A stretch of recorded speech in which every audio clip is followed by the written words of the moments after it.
दोस्तों, अगर आप अपने पैसों को सुरक्षित रखना चाहते हैं और उस पर अच्छा ब्याज भी कमाना चाहते हैं, तो एफडी यानी फिक्स्ड डिपॉजिट एक बहुत ही अच्छा विकल्प हो सकता है। लेकिन सवाल ये उठता है कि एफडी कहाँ कराएं? एसबीआई में या पोस्ट ऑफिस में? तो आज के इस वीडियो में हम जानेंगे एसबीआई एफडी और पोस्ट ऑफिस एफडी में से कौन सी बेहतर है और किसमें आपको ज्यादा रिटर्न, ज्यादा सुरक्षा और ज्यादा सुविधा मिलेगी। वीडियो के अंत में मैं आपको बताऊंगा कि अगर आप 1 लाख, 2 लाख या 5 लाख की एफडी कराते हैं तो दोनों जगहों पर आपको कितना रिटर्न मिलेगा। तो वीडियो को अंत तक जरूर देखिए। चलिए सबसे पहले बात करते हैं एफडी में मिलने वाली सुरक्षा की। एसबीआई एक सरकारी बैंक है और इसमें अगर आप एफडी कराते हैं तो आपको 5 लाख रुपए तक की गारंटी मिलती है। यानी अगर बैंक डूब भी जाए तो आपको केवल 5 लाख रुपए तक का पैसा सुरक्षित मिलेगा। ये guarantee deposit insurance and credit guarantee corporation यानी DICGC देती है। अब बात करते हैं पोस्ट ऑफिस की। पोस्ट ऑफिस पूरी तरह से भारत सरकार द्वारा संचालित होता है।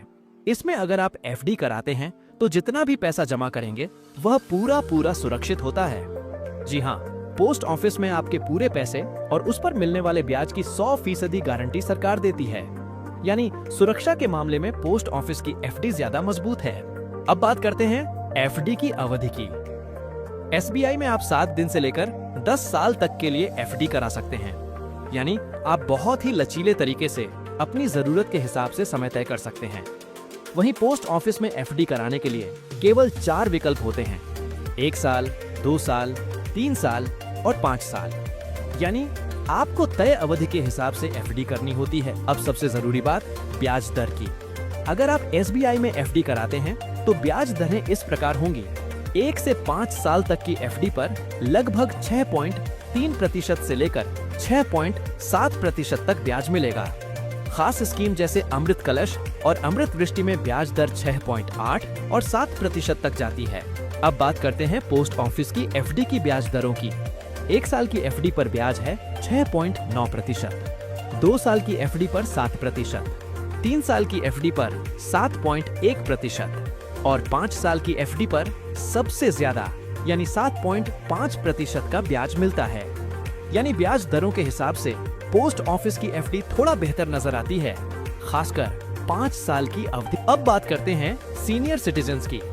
एसबीआई में वरिष्ठ नागरिकों को सामान्य लोगों की तुलना में ज्यादा ब्याज दर मिलती है।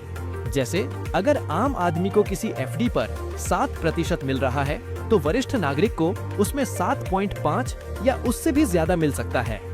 वहीं पोस्ट ऑफिस की एफडी में वरिष्ठ नागरिकों के लिए ब्याज दर अलग नहीं होती है, सभी के लिए एक जैसी ब्याज दर होती है।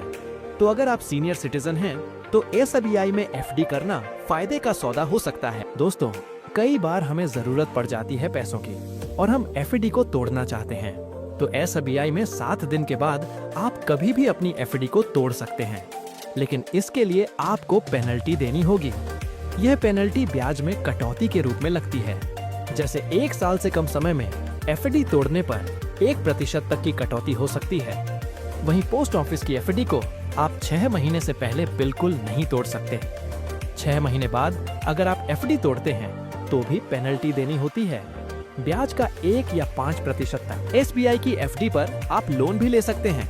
जितना भी आपने जमा किया है उसका लगभग 90% तक आपको लोन मिल सकता है। वहीं पोस्ट ऑफिस की एफडी पर लोन लेने की कोई सुविधा नहीं। अब बात करते हैं टैक्स के बारे में।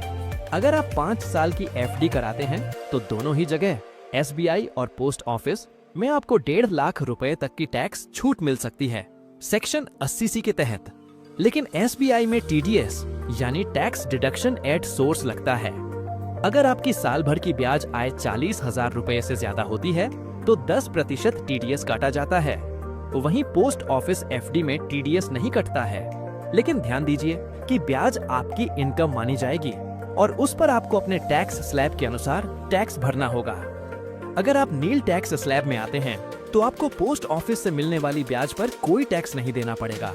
दोनों ही स्कीमों में आप न्यूनतम 1,000 रुपए से एफडी शुरू कर सकते हैं और अधिकतम राशि की कोई सीमा नहीं है।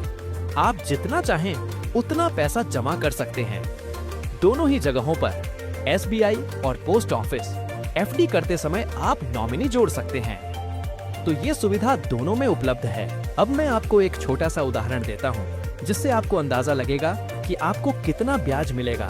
मान लीजिए आप 1 लाख रुपए की एफडी 5 साल के लिए पोस्ट ऑफिस में कराते हैं, तो आपको मिलेगा करीब 40,000 रुपए से ज्यादा का ब्याज। वही 1 लाख रुपए अगर आप SBI में 5 साल के लिए एफडी कराते हैं, तो आपको ब्याज में मिल सकता है करीब 30 से 35,000 रुपए तक। 2 लाख रुपए की एफडी पर आप लगभग डबल रिटर्न की उम्मीद कर सकते हैं। पोस्ट ऑफिस में 80,000 से ज्यादा और SBI में 60 से 70,000। तो दोस्तों, अगर आप पूरी सुरक्षा, बेहतर ब्याज और TDS से राहत चाहते हैं, तो पोस्ट ऑफिस की एफडी आपके लिए ज्यादा बेहतर विकल्प है।